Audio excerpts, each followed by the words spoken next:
pas. Donc, nous reprenons au dossier 9, proposition d'urgence du commissaire Jean-François Gosselin, appui à la coalition de parents pour le transport scolaire. Monsieur Gosselin. Oui, merci, Madame la Présidente. Donc, écoutez, je ne vais pas vous faire la lecture... Je ne vais pas vous faire la lecture de la proposition comme telle. Donc, c'est une proposition qui avait déjà été déposée en août dernier, qui souhaite que le Conseil des commissaires donne son soutien, appuie en fait la coalition de parents pour le transport scolaire et que le Conseil s'engage à poursuivre ses démarches auprès du gouvernement pour faire valoir les particularités du transport en milieu urbain. Donc, suite au dépôt du rapport sur en fait, les revenus qu'on reçoit de la taxe scolaire, on pouvait voir que, effectivement, en fait, on choisissait finalement de ne pas allouer de revenus additionnels pour ce qui est du transport scolaire. Donc, le déficit, en fait, est plus un déficit au niveau de l'enveloppe globale plutôt qu'un déficit en transport comme tel. Mais, bon, ceci dit, je vous ramenais la proposition comme le déficit au niveau de la perception de la taxe versus les dépenses qui y sont associées, bien sûr. Je ne veux pas aller plus loin. C'est une autre... enfin, voilà. Donc, je vous ramène la proposition, puis j'ai bien hâte de vous entendre. Monsieur Georges. Madame la Présidente, effectivement, c'est une proposition qu'on a déjà eue et par rapport à laquelle on a déjà réagi. On va réagir dans le même sens. C'est important, tout groupe de parents qui intervient, c'est important que ces parents interviennent, mais encore faut-il qu'on soit clair sur les objectifs que l'on vise. Alors, nous, par rapport, le Conseil des commissaires,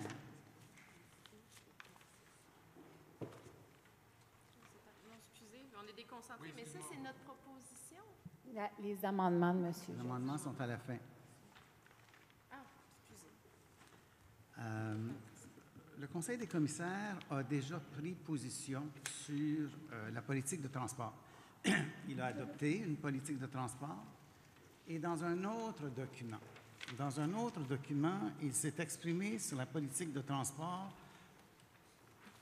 Il s'est exprimé sur la politique de transport en certaines écoles, notamment dans le rapport sur l'offre de services. Dans ce rapport de l'offre de services, on parle d'écoles particulières, des écoles à vocation particulière. Et dans ce rapport, ce qu'on dit, c'est de plus, certaines écoles primaires à vocation particulière, et là on parle d'écoles comme FACE, comme l'école atelier, bénéficient d'un service de transport qui n'est pas financé par le ministère. Ici aussi, la question de l'équité dans la répartition des ressources se pose, étant donné que le fait de fréquenter ces écoles relève d'un choix parental et non d'une obligation de scolarisation particulière telle que reconnue par la loi de l'instruction publique. Autrement dit, nous avons porté jugement sur le transport dans certains milieux et c'est à l'unanimité que nous avons porté ce jugement. Et ce jugement, nous l'avons porté en appuyant le document qui nous a été soumis par M. Maurice Lachance et par la commissaire Violaine Cousineau. Alors, face à ça, on ne peut pas adopter une position qui soit contraire. Et si on a des besoins de transport, des besoins de financement du transport, avec l'argent qu'on pourrait éventuellement recevoir, on se demandera qu'est-ce qu'on voudra faire, quel groupe d'élèves on voudra privilégier, et là-dedans, on pourra reconsidérer. Mais au moment où on se parle, nous avons jugé inéquitable le paiement du transport pour certaines écoles. En conséquence, je propose donc de garder tous les considérants soumis par mon collègue, d'y ajouter le considérant suivant, considérant qu'en juin 2015, le Conseil des commissaires a adopté à l'unanimité une position claire et explicite sur le caractère inéquitable des services offerts aux écoles primaires à vocation particulière, notamment le service de transport, position soumise au Conseil par Mme Violaine Cousineau et M. Maurice Lachance. Et il y a la citation, et en foi de quoi je propose que le Conseil des commissaires s'engage à poursuivre ses démarches auprès du gouvernement du Québec pour faire valoir les particularités de l'organisation du transport en milieu urbain et la nécessité pour le gouvernement de financer la totalité des coûts du service de transport scolaire de la CSDM, voire de l'étendre. et on verra à qui on l'étendra. Merci, M. Georges. Mme Monsieur, Cousineau. un dernier mot, il s'agit juste d'être cohérent. Il s'agit juste d'être cohérent dans nos prises de position. Merci, M. Georges. Mme Cousineau. C'est un petit peu tanné que vous rameniez tout le temps des extraits déconnectés du contexte, là, du rapport sur l'offre de service, parce que, bien, c'est ça, là, il faut le contexte, ce qu'il y avait avant, ce qu'il y avait après, les conclusions. Tu sais, là, c'est un paragraphe. En tout cas. Mais sinon, dans le fond, l'essence de la demande, c'était un appui à la coalition des parents. C'est pas un appui aux démarches du conseil ou de l'administration. Relisez-moi pas le rapport sur l'offre de service, là. OK. Madame Cousineau. Non, on ne se rendra pas, c'est ça. Donc, ce que les parents nous demandent depuis la fin des temps, c'est qu'on les appuie dans leur démarche, qu'on aille dire avec eux qu'il faudrait conserver, il aurait fallu conserver l'offre en transport qu'on avait. Il faudrait la bonifier, qu'on travaille avec eux et non pas dans une logique oppositionnelle. C'est ça leur demande, un appui aux démarches de la coalition. Puis là, ce qu'on dit, c'est on va faire, ou les fonctionnaires vont faire, quelqu'un va faire des démarches auprès du gouvernement. C'est pas vraiment le cœur de la proposition. Hein. On est loin, loin, loin du sens de la proposition qui était présentée. Je rappellerai aussi qu'il y a un comité de transport du comité de parents qui se penche sur ce dossier-là, au-delà de... Donc, je prendrai les... S'il vous plaît, le public, il n'y a pas d'intervention du public. Monsieur Gosselin. Oui, merci, Madame la Présidente. En fait, je prends acte de ce que M. Georges vient de me déposer. C'est sûr qu'entre où et maintenant, on aurait pu en discuter plus longuement. Mais bon, en fait, ce qui m'attriste, la première chose, c'est que la question d'iniquité. À l'heure actuelle, est-ce que la solution qu'on a proposée de ne plus offrir de transport est une solution qui va vers plus d'équité ou juste moins d'équité? Ça, c'est la première question à laquelle on pourrait se poser. Mais on a aussi une iniquité face à l'offre de transport qui se fait sur les autres commissions scolaires. Donc, ça aussi, c'est une question d'iniquité qu'on pourrait regarder. Ça dépend toujours qu'est-ce qu'on prend comme référent, l'iniquité. Et ce que je trouve aussi qui est un peu fâchant là-dedans, c'est qu'on biffe, qu'on ne veuille même pas donner notre appui à des parents qui ont travaillé pendant une année, qui ont dû, qui ont dû eux-mêmes, parce qu'on n'allait pas le faire pour eux, parce que leurs représentants ne voulaient pas le faire, qui ont dû eux-mêmes aller solliciter le ministre pour faire clarifier des règles, parce que les règles n'étaient pas claires. Donc, pendant une année, ils se sont démenés par eux-mêmes face à l'appareil gouvernemental, alors qu'ils ont des représentants élus. Et là, ce soir, on demande d'appuyer ces parents-là pour continuer de faire ces démarches-là avec eux, puis aller plus loin, puis essayer de voir comment on peut, tantôt on disait, on peut peut-être travailler autrement, encore une fois, comment on peut faire valoir nos particularités, puis aller chercher un financement additionnel, parce que ces écoles-là, ils desservent des gens qui proviennent de partout. S'il n'y a plus de transport, est-ce qu'on va vers plus d'équité pour l'ensemble de la population qui reste sur le territoire de l'île de Montréal pour pouvoir fréquenter ces écoles-là? C'est pas clair non plus. Donc, on demande un appui à des parents qui ont travaillé pour l'ensemble de leur communauté pendant une année. C'est ça la demande en gros. Est-ce que vraiment on est prêt à dire non, on ne reconnaîtra pas ce travail-là, puis on ne sera même pas capable de les appuyer? Je trouve ça un peu questionné. Merci, M. Gosselin. Mme Robinson.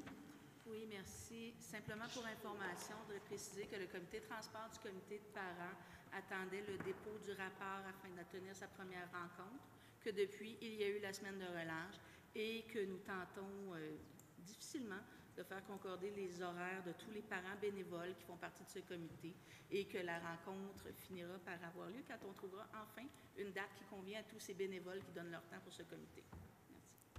Monsieur Georges. Madame la Présidente, d'abord, la prétention que j'aurais fait une affirmation hors contexte et sans fondement. Ça correspond exactement à ce qui était le sens qui était donné en page 6 à cette orientation. C'était de noter une situation d'iniquité, et il y avait deux situations d'iniquité. Je n'ai pas mentionné l'autre, relative aux enseignants. J'ai mentionné seulement celle qui était pertinente sur le transport. Et quant à la question de savoir comment on définit l'équité puis l'iniquité que pose M. Gosselin, question pertinente à laquelle M. Gosselin et nous tous avons répondu en votant ceci. On avait une conception. Et j'attire votre attention sur le fait que la notion d'iniquité qu'on a considérée appropriée, je répète qu'on a voté ça à l'unanimité, bien, dans le même document, l'Alliance porte un autre jugement. L'Alliance écrit, sans compter qu'étant donné que le transport scolaire gratuit ne sera désormais offert qu'au EHDA, les parents des élèves admis dans un projet particulier de formation qui serait éloigné de leur domicile devront assumer les frais pour ce service. Nous avons lu ce document. Nous savions ce que nous disions. Peut-être qu'on a changé d'avis. On a le droit de faire ça et d'évoluer. Au moment où on a pris cette décision-là, on avait deux options.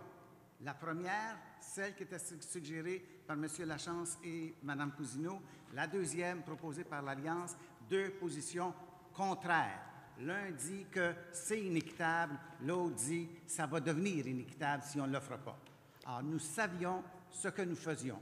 Prétendre aujourd'hui le contraire, c'est donner une certaine élasticité à la vérité. Monsieur Georges, je vous remercie. Donc, peut-être juste rappeler comme intervention que le budget octroyé par le ministère est de 15 millions et que nous avons des dépenses pour 21 millions de dollars. Et donc, le comité de transport qui s'est réuni à plusieurs reprises a dû adopter une recommandation au Conseil sur la question du transport à offrir auprès de notre clientèle.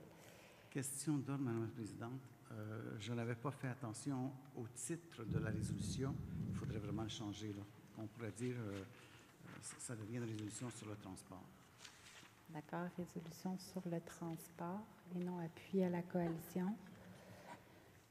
Puisque le Conseil des commissaires s'engage à poursuivre ses démarches auprès du gouvernement pour faire valoir les particularités de l'organisation du transport en milieu urbain et la nécessité pour le gouvernement de financer la totalité des coûts de service de transport scolaire de la CSDM, voire de l'étendre. Donc, est-ce que quelqu'un demande le vote, en fait, sur l'amendement? Est-ce que quelqu'un demande le vote? Monsieur Gosselin. Donc, sur l'amendement de Monsieur Georges. Madame Ariel Bourdon. Pour. Madame Mastro-Monaco. Pour. Madame Georges. Pour. Monsieur Mazami. Pour. Monsieur Georges. Pour. Monsieur Gosselin. Contre. Monsieur Dufort. Madame Auclair. Madame Baudet. Monsieur Valkenburg. Pour. Madame Bélanger-Hein. Madame Cousineau. Monsieur Manirou-Zaman. Madame Wagner. Madame Robinson. Pour. Monsieur Lauzon.